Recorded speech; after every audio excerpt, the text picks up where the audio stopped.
इस देश में जाति को लेकर हमेशा से तंज किए जा रहे हैं, लेकिन सोचिए जो बिहार के नए स्वास्थ्य मंत्री बने हैं, जो नीतीश कुमार के बेटे भी हैं, उनके कद काठी को लेकर तंज किया जा रहा है।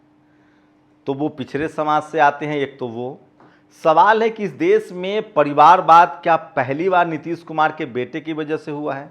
मैं नीतीश कुमार के गठबंधन की राजनीति का पक्षधर नहीं हूं, लेकिन ये भी सच है कि नीतीश कुमार ने अपने तमाम जीवन काल में, राजनीतिक दौर में, रामविलास पासवान, लालू प्रसाद यादव और नीतीश कुमार की तिकड़ी रही है और सामाजिक न्याय के लिए उन्होंने बड़ा काम किया है। हो सकता है उनका बेटा जो है, उनका अपना एक अलग अंदाज हो, सज्जन आदमी हो, उनकी भाषा को लेकर जिस तरह से मीम्स बनाए जा रहे हैं, क्या आप उससे सहमत हैं? ये सवाल मैं आज उन लोगों से पूछना चाह रहा हूं। क्या आप पार्टी के आधार पर उनकी आलोचना कीजिए, परिवारवाद के नाम पर भी आलोचना की जा सकती है, लेकिन किसी आदमी के रंग रूप कद काठी को लेकर आलोचना करना ये कहां तक सही है, ये बड़ा सवाल है। मैं फिर कह रहा हूं, आप किसी के परिवारवाद, राजनीति में जो परिवारवाद है उसको लेकर आलोचना कर सकते हैं, लेकिन सोचिए ये सिर्फ आलोचना उन्हीं नेताओं की होती है जो दलित पिछड़े समाज से हैं।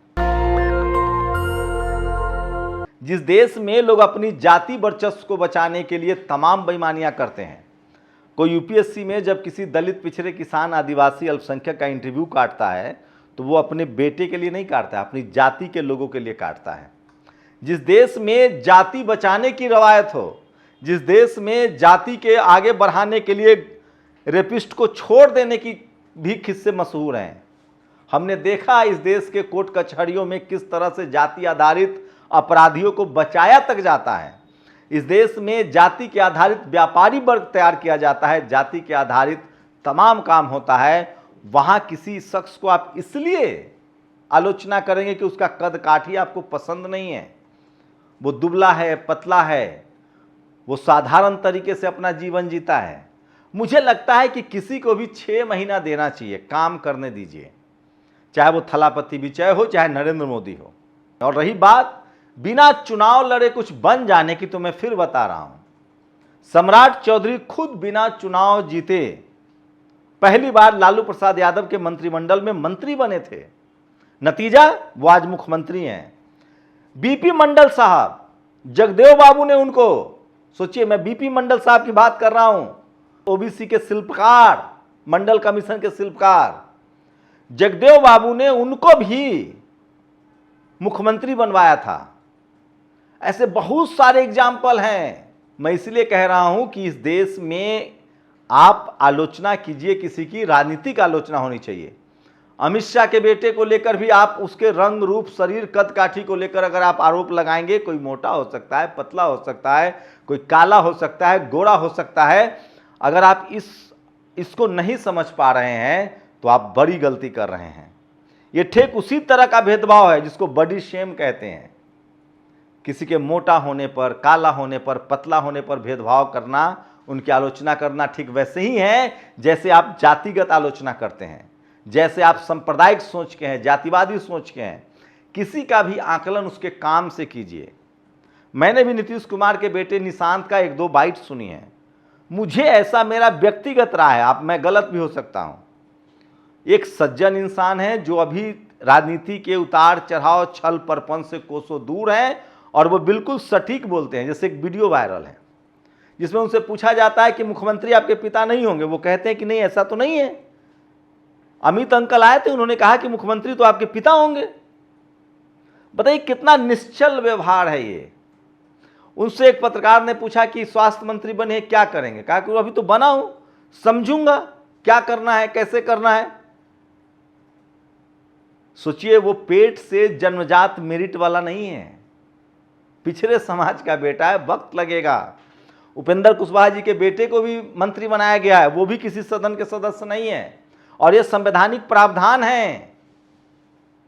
राबड़ी देवी जी भी इस देश में मुख्यमंत्री बनी है, अच्छा काम किया उन्होंने। मैं फिर कह रहा हूं, किसी को रंग, कद, बाकी आलोचना सब मंजूर है, आइडियोलॉजिकल आलोचना कीजिए, देखते हैं। लेकिन मैंने तो देखा निशांत कुमार में सांप्रदायिकता नहीं दिख रही है।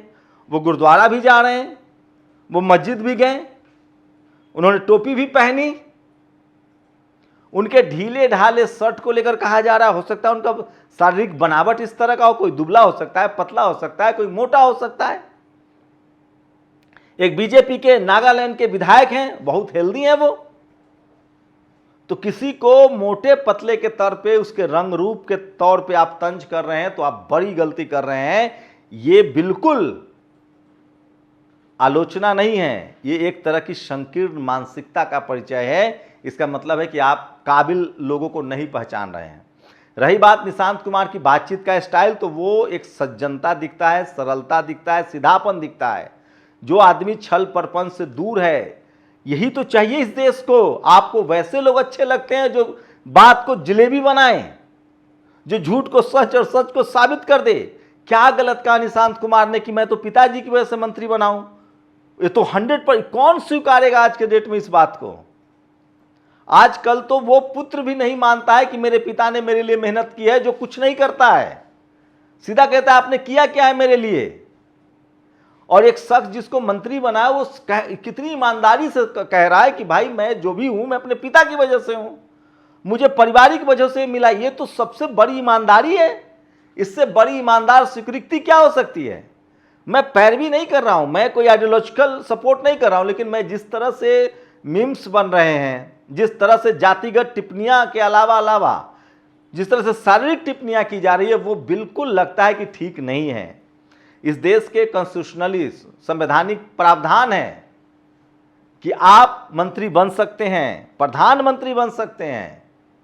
बस शर्त यह है कि 6 महीने के अंदर आपको राज्यसभा या लोकसभा से चुन के आना पड़ जाएगा। नरेंद्र मोदी किसी सदन के सदस्य नहीं थे, सीधे विधायक बनाए गए थे। नरेंद्र मोदी जो आज प्रधानमंत्री है, मैं तो भूल ही गया था इतना बड़ा एग्जाम्पल देना। नरेंद्र मोदी ने एक पंचायत का चुनाव नहीं लड़ा था, वो सीधे गुजरात के मुख्यमंत्री बनाए गए थे। बाद में वो विधानसभा से चुन के आते हैं। ये सच्चाई है।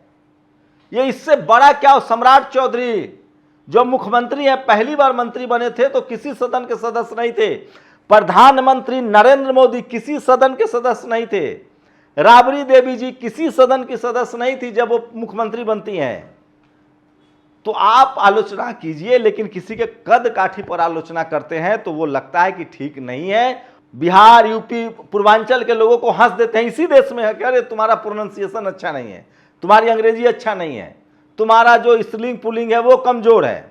यही भारत के लोग जब यूरोप अमेरिका जाते हैं तो उनको तंज किया जाता है कि तुम्हारा अंग्रेजी अच्छी नहीं है, तुम्हारा प्रोनाउंसिएशन अच्छा नहीं है।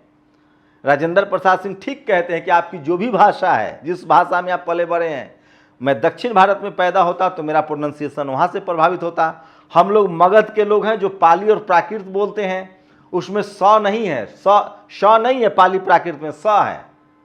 हमसे आप श की उम्मीद कर रहे हैं? हम स वाले लोग हैं। अशोक था, अशोक नहीं था। ये जो शुद्धतावादी रवैया है ना, ये भी एक तरह का डिस्क्रिमिनेशन है। किसी के कपड़े को लेकर, किसी के रंग के लेकर, किसी की लंबाई चौड़ाई को लेकर, किसी के टीका टिप्पणी करना घोर अमानवीय सोच है। आप उसके काम की आलोचना कर सकते हैं, कोई दुबला पतला हो सकता है, सबका अपना अपना बनावट है। तो मैं फिर कह रहा हूं, आलोचना मुद्दों पर कीजिए, काम पर कीजिए। अगर निशांत कुमार स्वास्थ्य मंत्री के तौर पर फेल होंगे, हम लोग खूब आलोचना करेंगे, लेकिन उनके रंग रूप को लेकर आलोचना करना, कद काठी को लेकर आलोचना करना, उनके चलने के तरीके पर आलोचना करना, ये निहायत ही मतलब मैं क्या बोलूं, बेहुदापन है। इसके अलावा कुछ नहीं है। और मैं ऐसा किसी भी नेता के बारे में नहीं बोल सकता हूं। मैंने अमित शाह के बेटा के बारे में कोई कमेंट नहीं बोला। आप उनको कैसे बीसीसीआई मिली, कैसे आईसीसी मिली, उस पर बातचीत हो सकती है, गुण दोष पर बातचीत हो सकती है, लेकिन कद काठी को लेकर बातचीत करना, किसी के तलफ़ुज़ को लेकर बात करना, किसी के प्रोनाउंसिएशन को लेकर बात करना, भाषा के आधार पर, रंग के आधार पर, क्षेत्र के आधार पर भेदभाव करना, ये एक भारतीय होने की निशानी तो नहीं है। ये जातिवाद से भी ज़्यादा घिनौना है, ये सांप्रदायिकता से भी ज़्यादा घिनौना है किसी के रंग, रूप, नस्ल पर चर्चा करना। आप लोग अपनी राय जरूर दीजिए। शुक्रिया। दस्तक की आपसे गुजारिश है कि अगर इसको बचाना चाहते हैं तो नेशनल दस्तक को सब्सक्राइब करने के लिए रेड कलर के सब्सक्राइब बटन को दबाएं, फिर बेल आइकन की घंटी दबाएं। नेशनल दस्तक को बचाने के लिए बहुत ज़रूरी है कि हर खबर को शेयर करें, लाइक करें, कमेंट जरूर करें।